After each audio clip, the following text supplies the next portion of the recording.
When you begin to focus on yourself, something subtle yet powerful starts to shift, not just in your external reality, but in the architecture of your mind. You stop operating from a place of reaction and start acting from intention. Most people spend their lives fixated on what others are doing, what others think, say, or achieve, and in doing so, they hand over their energy piece by piece. But the truth is, focus is finite. Where you place it determines the quality of your life. When you turn that focus inward, you begin to reclaim control over the only thing you ever truly had power over, yourself. Now, this isn't about selfishness or isolation. It's about alignment. Self-focus means creating a feedback loop between your inner world and your outer actions. It's understanding that your thoughts, habits, and behaviors are interconnected systems that shape your perception, your emotions, and ultimately your identity. When you prioritize improving that internal system, your mindset, your sleep, your nutrition, your discipline, your emotional regulation, your external world naturally begins to reorganize itself around that higher standard. Think of it like training your attention. Your attention is neurobiological currency. Wherever it flows, neural pathways strengthen. The more you dwell on problems, the more your brain becomes wired to notice and magnify them. But when you consistently direct your focus toward learning, growth, and intentional action, your brain begins to adapt. You start to see possibilities where you once saw limitations. This is neuroplasticity in motion, the brain's ability to rewire itself based on what you repeatedly focus on. So when you focus on yourself, you're not being self-centered. You're rewiring your nervous system to operate from clarity instead of chaos. But here's where most people get it wrong. They believe self-focus means self-indulgence, taking breaks, practicing self-care, avoiding discomfort.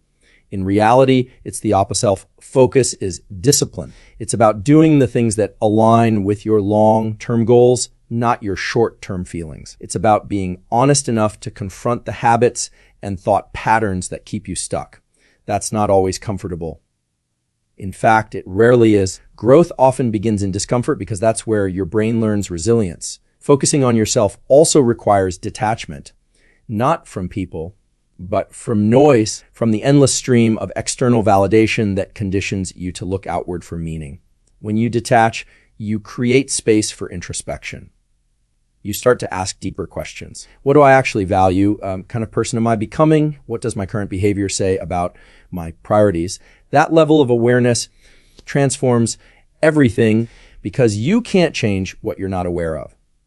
The interesting thing about self-focus is that it doesn't immediately change your circumstances. It changes your perspective. And when your perspective changes, your decisions follow. You begin to act from clarity rather than confusion. You stop reacting impulsively and start responding intentionally. Over time, that shift compounds, and what once felt out of reach begins to move closer, not because the world changed, but because you did. There's also a physiological component to this. When your focus is scattered, your body stays in a mild stress state, cortisol elevated, attention fragmented. You're alert but unfocused, busy but unproductive. But when you narrow your attention onto a specific aim, your body aligns with that focus. Your breathing steadies, your dopamine systems activate, your motivation stabilizes. You feel engaged rather than exhausted. That's the state where real progress happens. Not in chaos, but in concentrated effort. This is why so many people experience burnout, not because they're doing too much, but because their attention is divided between too many things that don't matter. Focusing on yourself means filtering what truly deserves your time. It means asking, does this move me forward? And having the discipline to walk away from what doesn't. Over time, that selective focus becomes self-respect. And here's the paradox: when you focus on yourself, everything else begins to align. Relationships, opportunities, even timing, because your external world is a mirror of your internal state. When you're grounded, confident, and consistent, you attract people and situations that match that energy. But when you're fragmented, uncertain, or constantly seeking validation, you attract the same instability. The universe doesn't give you what you want. It reflects what you are. So focusing on yourself isn't about isolation from others. It's preparation for contribution. The more stable and self-aware you become, the more effectively you can impact the world around you. You can't pour from an empty container, and you can't elevate others if you haven't learned how to elevate yourself. In the end, this process is less about control and more about awareness, an ongoing refinement of who you are and what you're choosing to give your attention to. The moment you start taking full responsibility for your internal state, your external world begins to shift in ways that seem almost effortless. Energy flows where attention goes. A phrase that might sound cliche, but underneath it lies one of the most powerful truths about how the human mind actually functions. Your attention is not just a passive spotlight, it's an active sculptor of your reality. Wherever you consistently place it, brain begins to reorganize itself to make that experience more dominant. In neuroscience, this is known as experience-dependent plasticity, the idea that the circuits you fire most often become the circuits that define you. So if your attention is constantly pulled toward distraction, negativity, or comparison, your neural pathways literally adapt to that state. You become wired for reaction instead of focus. But when you consciously direct your energy toward purposeful, value-driven goals, your biology aligns with that intention. You become more centered, more resilient, and more capable of creating meaningful change. We live in an attention economy where every device, every notification, every piece of media is engineered to hijack your focus. And yet, your attention is one of the few resources you truly own. You can spend it consciously, or you can have it spent for you. Every moment you invest your attention in something, you're feeding it energy. That's not just metaphorical, that's measurable in your brain's reward systems. Dopamine, the molecule of motivation, is released in response to where your attention lands. When you focus on something rewarding or goal-directed, dopamine creates a feedback loop that reinforces that behavior. But when you allow your attention to be scattered across endless, low-value stimuli, you're constantly triggering small, shallow dopamine spikes that lead to fatigue rather than fulfillment. This is why it's not enough to simply stay busy. Productivity without direction is just motion without progress. The key is intentional focus, choosing where your attention goes, and by extension, where your energy flows. Think of your mind as a garden. Every thought you entertain is a seed.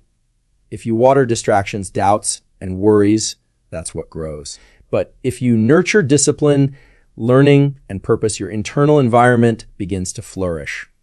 Over time, your external world mirrors that internal order. It's important to understand that attention is not limitless. The brain's attentional networks fatigue over time. When you multitask, when you constantly switch between apps, conversations, and thoughts, you're forcing your brain into what's known as attention residue. Part of your focus remains stuck on the last task, preventing you from being fully engaged with the current one. The result? You're physically present, but mentally fragmented. The antidote is deep focus, dedicating undivided attention to one thing at a time. In that state, your brain operates in coherence. Your prefrontal cortex, the part responsible for decision-making and executive function, comes fully online. You think more clearly, perform more efficiently, and retain more information. But there's another dimension to this idea, the emotional one. Where your attention goes determines your emotional reality. If you constantly focus on what's missing, what's wrong, or what others have that you don't, your emotional state follows. The mind doesn't distinguish between imagined and real threats. It reacts to focus. Conversely, when you train your attention on what you can control, your effort, your growth, your response, you create psychological stability, you stop oscillating between anxiety and distraction, and you start moving with intention. This is why mindfulness and intentional routines are so powerful.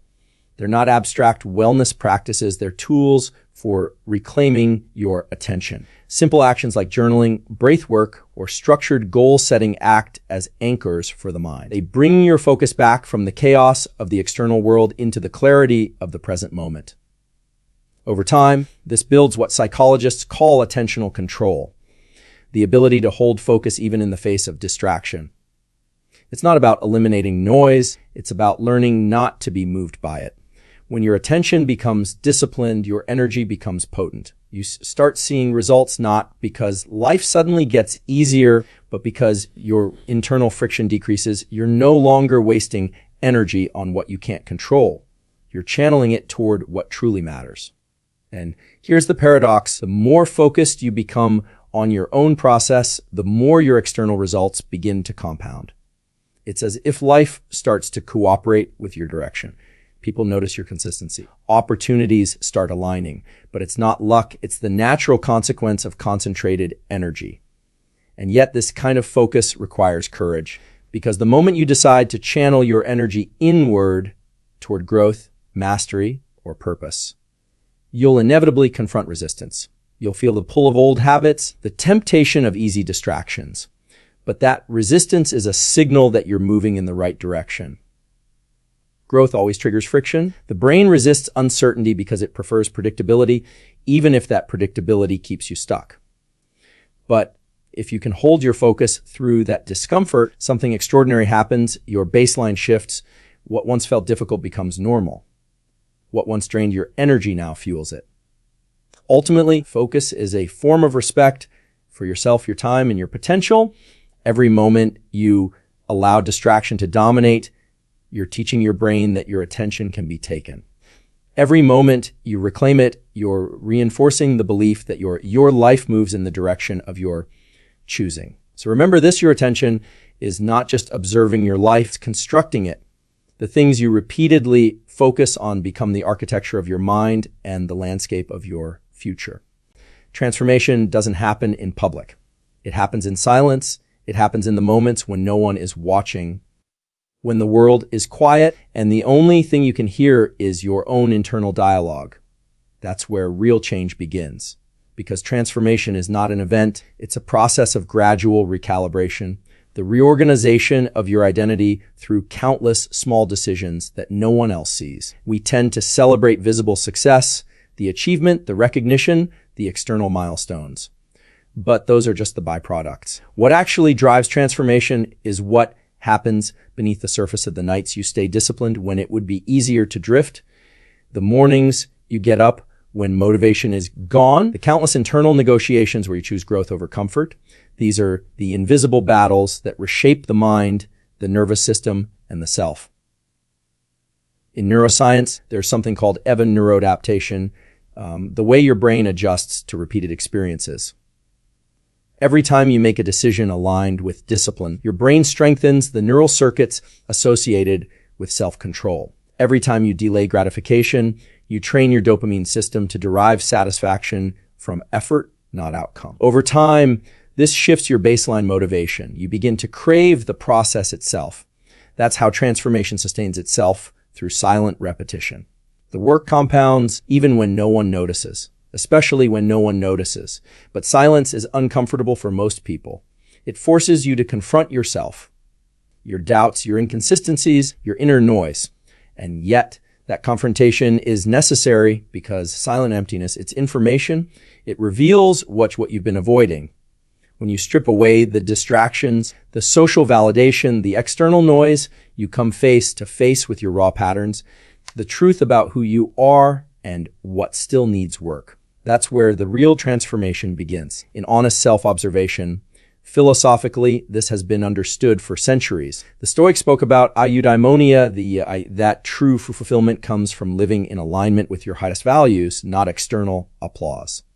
That alignment is forged internally in moments of solitude. It's when you begin to operate from internal principles rather than external pressure that your life takes on coherence. You stop performing and you start becoming. There's also a biological truth to the silence. When you remove constant stimulation, digital, social, or emotional, your nervous system recalibrates. Cortisol levels drop. Your prefrontal cortex, the part of your brain responsible for reflection and decision-making, re-engages. You think more clearly and you begin to integrate experiences that previously overwhelmed you. This is why quiet is not just peaceful. It's restorative. It allows the mind to consolidate learning, to connect dots, to integrate growth. Without it, you remain in a cycle of reactivity, mistaking motion for progress. Transformation thrives in environments that allow for reflection. That might mean waking up before the world does, taking walks without your phone, or spending evenings away from the noise. These are not small acts. They are conditions for clarity. Because what you think about in silence eventually becomes how you act in public. The mind rehearses identity before it expresses it. When you spend time alone shaping that inner dialogue, refining your thoughts, your goals, your emotional regulation, you're not escaping the world. You're preparing to engage with it at a higher level. The problem is we've been conditioned to equate visibility with value. We assume that if no one sees our progress, it doesn't count. But that's a trap. The most profound growth is often invisible. When a seed is planted, nothing seems to happen for weeks. Yet beneath the surface, roots are forming, unseen, essential, powerful. That's how transformation works. It's built quietly through consistent alignment with your purpose until one day it breaks the surface and becomes undeniable. So learn to value the quiet phases, the seasons of apparent stillness. They are not wasted time, they are construction zones. The nervous system is rewiring. The habits are embedding. The self-concept is shifting. Silence doesn't mean absence of movement, it means unseen motion. And those who can stay patient through the invisible work are the ones who eventually actually experience visible results. You'll know transformation is happening when your environment no longer requires you to prove it. You'll feel it internally. In the way you respond to challenges, in the calm that replaces anxiety, in the focus that replaces noise. Your results will begin to speak, and you won't need to announce them. That's the beauty of silent transformation. It builds an unshackable confidence that doesn't depend on external validation. And this brings us back to the central idea. When you focus on yourself, everything changes, but not because the world bends to your will. It changes because you change, and your perception reshapes the world around you. The silence you once feared becomes the space where you rebuild yourself, not for attention, but for authenticity. So take the time to disappear into your work, your discipline, your inner reconstruction.